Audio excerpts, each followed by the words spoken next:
మీరు ఎప్పుడైనా సార్కి ఇది వద్దు అని ఎప్పుడైనా మీరు అడ్డుగా నేను చెప్పారా? ఎప్పుడు చెప్పలేదు. ఎందుకట్లా? అతను ఏం చేసినా మంచిగా చేస్తారు. He's mister perfect. దాన్ని చెప్పడానికి మ్యామ్ ఒక్కసారి నా కోసం మళ్ళీ ఒక్కసారి అడగాలి. లేదురా, నిజంగా హీస్ మిస్టర్ పర్ఫెక్ట్. తనకి చెప్పడానికి ఏం ఉండవు. ఏం చెప్తాం మనం, ఇది వద్దు అని చెప్పడానికి ఏం ఉండవు. నేను ఇంతవరకు ఏది చెప్పలేదు. నీ పడిపోయా పడిపోయా పడిపోయా ఏదో మ్యాజిక్ ఉంది సార్ మీలో. మా మేడం మీరు ఏది చెప్పిన అంటుందా మేడం బిగ్ బాస్ హౌస్ లో ఉన్నప్పుడు మీ మీద వేరే విధంగా కూడా పిచ్చి పిచ్చిగా చేసినప్పుడు నాకు కోపం నిజంగా వచ్చింది. బ్యాన్ చేయాలని, తను ఉంటే ఇది బిగ్ బాస్ క్లోజ్ చేయాలని ఇష్టం వచ్చినట్టు చూసాను మొత్తం. అది కూడా మీరు ఎంజాయ్ చేసి ఉంటారు నాకు తెలుసు. వాడు 24 గంటలు నా కోసం ఆలోచించి తిరిగాడు కదా మొత్తం అంతా. వాడు పెళ్ళం కోసం కూడా ఆలోచించాడా లేదు మరి. మ్యామ్ ఇప్పుడు సార్ వచ్చి అరే నువ్వు నా కోసం అసలు ఈ ఫీల్డ్ లోనే ఉండొద్దు అంటే మీరు మానేస్తారు? మానేస్తాను 100%. దాంట్లో డౌట్ ఏం లేదు. ఆల్మోస్ట్ ఒక 5-6 క్యారెక్టర్స్ వచ్చాయి. దాంట్లో అతను 4 కూడా రిజెక్ట్ చేశారు. ఫస్ట్ మీరు ఏం చేయాలని సార్ వింటారా? ఆఫ్ కోర్స్ నేనేం విన్నాను. ఒక 4 క్యారెక్టర్స్ తనకి నచ్చలేదు. ఎవరో ఒక పర్సన్ కి వైఫ్ గా ఇంకేదో చెప్పారు, రిజెక్ట్ చేశారు. సార్ ఆయనకి నచ్చలేదా? ఆయనకి సార్కి నచ్చకపోతే అసలు ఒప్పుకోరు. దాంట్లో ఇంకా మీ పక్కన చేసే వాళ్ళు కూడా సార్కి నచ్చాలి. ఆ క్యారెక్టర్ కూడా నచ్చాలి. ఏదైనా సరే మూవీస్ కూడా వద్దంటే ఇంకా నో. ఇంకా ఏదైనా బిగ్ బాస్ కూడా నేను స్టార్టింగ్ వెళ్ళాల్సింది కదా, వద్దన్నారు, వెళ్ళలేదు. తర్వాత మళ్ళీ కొంచెం రిక్వెస్ట్ చేసి ఒప్పుకుంటే మళ్ళీ వైల్డ్ కార్డ్ వెళ్ళాలి. మీకు చాలా నచ్చుతుంది ఒక క్యారెక్టర్ చేయాలనో లేకపోతే ఒక షో చేయాలనో పక్క ఫిక్స్ అయిపోయారు చేయాలని. సార్ వద్దన్నారు, అయినా మీరు చెయ్యాలని సార్తో ఫైట్ చేశారు. వద్దంటే ఇంకా ఫైట్ చేయడం ఏమి ఉండదు. వద్దంటే వద్దు. నాకు అతనితో హ్యాపీగా బతకాలని ఉంది. అసలు డిస్టర్బెన్సెస్ అసలు నాకు వద్దు. ఎందుకంటే చాలా కాంట్రవర్సీస్ మధ్యలో చాలా స్ట్రగుల్స్ ఫేస్ చేసుకొని ఈ లైఫ్ స్టార్ట్ చేసుకొని ఈ లైఫ్ మళ్ళీ డిస్టర్బ్ చేసుకోవాలని లేదు. సో అతను ఏదంటే అది, అతను నో అంటేనో ఎస్ అంటారు. ఇంత స్ట్రాంగ్ గా ఉండే మా మాధురి గారు ఎప్పుడైనా ఇట్లా పట్టుకొని ఏడ్చిన రోజులు ఉన్నాయా? ఇలాంటివి నెగిటివ్ చేసినప్పుడు ఆడపిల్లలకి ఎవరికైనా బాధ అనిపిస్తుంది కదా, నాకు కూడా అలాగే బాధ అనిపిస్తుంది.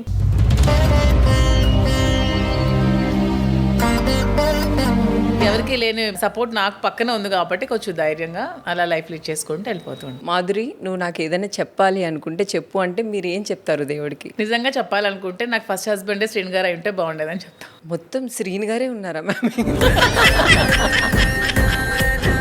అట్లా చెప్తారు. అవును, అప్పుడు ఈ కాంట్రవర్సీస్ ఈ నెగిటివ్ ఏమి ఉండదు కదా. హ్యాపీగా మా ఇద్దరే ఫస్ట్ ఇచ్చి ఉండేవాళ్ళం కదా. ఏం కావాలి అని అడిగితే మీరు ఏం కోరుకుంటారు? నేను వద్దు, మా ఆయన ఎమ్మెల్యే అయితే చాలు ఈసారి, మా ఆయన కోరిక.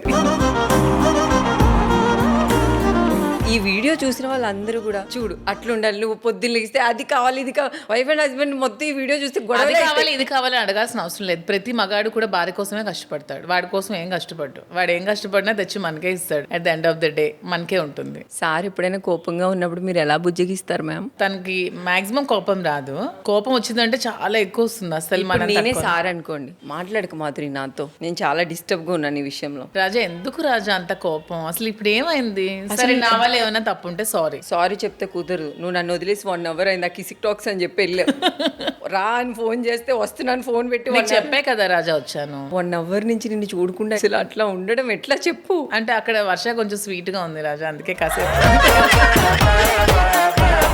సారీ చెప్పుగానే సార్ కూల్ అయిపోతారు. 100%. ఆ మ్యాజిక్ అది ఒకటే, వెళ్ళి సారీ చెప్పేయాలి. ఒకవేళ మీరు ఎప్పుడైనా కోపడ్డారు అనుకోండి, సార్ ఎట్లా నేనే సారీ చెప్పేస్తాను, అతను కోపం వచ్చిన అతనే సారీ చెప్పేస్తాను. వన్ సైడే ఉంది ఏంటి మేడం? వన్ సైడే ఉంటుంది అతనితో. అతను సారీ చెప్పడం అనేది ఉండదు. సార్ జోలికి ఎవరైనా వస్తే సార్ బాంబులు వేస్తారంట, నిజమేనా? ఒకప్పుడు వేసారా మ్యామ్ ఎప్పుడైనా? సార్ మీరు చూసారా? మళ్ళీ వచ్చి మా మీద కేసులు పెట్టారు. అంటే నేను ఫన్ గానే అడుగుతున్నాను. బేసిక్ గా ప్రతి అమ్మాయికి ఒక అబ్బాయి ఎవరితోనైనా కొంచెం రగ్గడిగా బిహేవ్ చేస్తే ఇష్టం. నాకు మా ఆయన రౌడీగా ఉంటేనే ఇష్టం. ఎవరినైనా కొట్టినప్పుడు చూడడం కానీ అట్లా ఎప్పుడైనా జరిగింది? ఎందుకు చూడను, పక్కనే ఉంటాను. మ్యామ్ ఏదైనా మీ లైఫ్ లో ఇది డిలీట్ చేయాలి అని అనుకునే సిచ్యువేషన్ ఏదైనా ఉందా? అదే చెప్పాక ఇందాక, డిలీట్ చేయాలంటే నా ఫస్ట్ మ్యారేజ్ లైఫ్ డిలీట్ చేసేసి అక్కడ మా ఆయన్నే పెట్టుకొని శ్రీని గారితోనే ఫస్ట్ నుంచి ట్రావెల్ చేస్తే ఆ పేజ్ ఉండకూడదు అని. బేసిక్ గా మీతో మాట్లాడుతుంటే నేను చాలా చిల్ ఉన్నాను. మీరు చిల్ అవ్వడానికి ఏం చేస్తూ ఉంటారు? మా ఆయనకి నాకు ఇద్దరికి కూడా మంచిగా ట్రావెలింగ్ చాలా ఇష్టం. ఎవ్రీ మంత్ ఒక ప్లేస్ ఖచ్చితంగా మేము వెళ్తాం, ఇద్దరం కలిసి ట్రావెల్ చేస్తాం. అండ్ కార్ లోనే వెళ్తాం. అది ఎంత లాంగ్ డిస్టెన్స్ అయినా సరే కార్ లోనే. ఓ మంచిగా సాంగ్స్ పెట్టుకుని పెట్టుకుంటూ చిల్ అవుతూ 2 days 3 days ఎన్ని డేస్ అయినా అవ్వని మధ్య మధ్యలో ఆగుతూ వెళ్తూ కార్లోనే ట్రావెల్ చేస్తాం. ఇద్దరికి ట్రావెలింగ్ చాలా ఇష్టం. ఎవ్రీ మంత్ వన్ ప్లేస్ ఖచ్చితంగా చూస్తాం. నిన్నే చూస్తూ నీ గుండెల్లో చేస్తూ నువ్వేదో ఏదో ఏదో చెయ్యొద్దే. మ్యామ్ మీరు ఎక్కువగా వినే సాంగ్ ఏంటి? శ్రీన్ గారు actually senior NTR fan. So songs అన్ని కూడా అవే ఉంటాయి. తర్వాత జూనియర్ ఎన్టీఆర్ ఫ్యాన్, లేదంటే జూనియర్ ఎన్టీఆర్ సాంగ్స్ ఉంటాయి. మీకు ఆల్కహాల్ అలవాటు ఉందా? నాకు భయం వేస్తుంది, సార్ దగ్గర బాంబులు ఉంటాయని తెలుసుకో. అలా ఏం లేదు, నాకు ఆల్కహాల్ అలవాటు లేదు. మా ఆయన తాగుతుంటే మాత్రం పక్కన కూర్చుంటాను. సార్ బ్రాండ్ ఏంటి మేడం? Royal salute. మరి మీరు ఎట్లా చిల్ అవుతారు సార్ అట్లా చిల్ అయినప్పుడు? మా ఆయన కూడా ఏమి రెగ్యులర్ గా తీసుకోరు, మంత్లీ వన్స్ అలా. మీరు ఇంత ధైర్యంగా ఉండడానికి ఏం తింటారు, ఏం చేస్తారు? నేను అన్ని తింటాను. స్వీట్స్, నాన్ వెజ్ అంటే చాలా ఇష్టం. అసలు చాలా వెయిట్ లాస్ అయిపోయారు. అంటే బిగ్ బాస్ లోకి వచ్చి ఫుడ్ లేదు కదా, అక్కడికి వచ్చి వెయిట్ తగ్గినట్టు అనిపిస్తుంది. సార్ అంత అందంగా ఉండడానికి రహస్యం తను ఏమంటారు? మాత్రం చాలా పర్ఫెక్ట్ గా డైట్ మెయింటైన్ చేస్తారు. మార్నింగ్ జిమ్ చేసుకుంటారు. 100% డైట్ లోనే ఉంటారు. జంక్ ఫుడ్ అస్సలు తీసుకోరు. ఫ్రూట్స్, వెజిటబుల్స్ తింటారు. నేను ఎక్కువ నాన్ వెజ్ తింటాను. తనేమో వెజిటేరియన్, అప్పుడప్పుడే నాన్ వెజ్ తింటారు. ఎప్పుడైనా మీరు సార్కి ఏదైనా చెప్పాలి అని చెప్పలేని విషయం ఏదైనా ఉందా మ్యామ్? మా ఇద్దరి మధ్యలో అసలు ఏం సీక్రెట్స్ లేవు. ఈ విషయంలో నేను థ్యాంక్ యూ చెప్పాలి అనుకుంటున్నాను అంటే మీరు ఏ విషయంలో సార్కి థ్యాంక్ యూ చెప్తారు? నా లైఫ్ ని ఇంత అందంగా మలిచి సొసైటీలో అందరి ముందు ఇంత చక్కగా నిలబెట్టినందుకు నేను ఎప్పుడూ అతనికి always thankful to him. Sorry చెప్పాలి అంటే సారీ చెప్పే సిచ్యువేషన్ వరకు రాలేదు.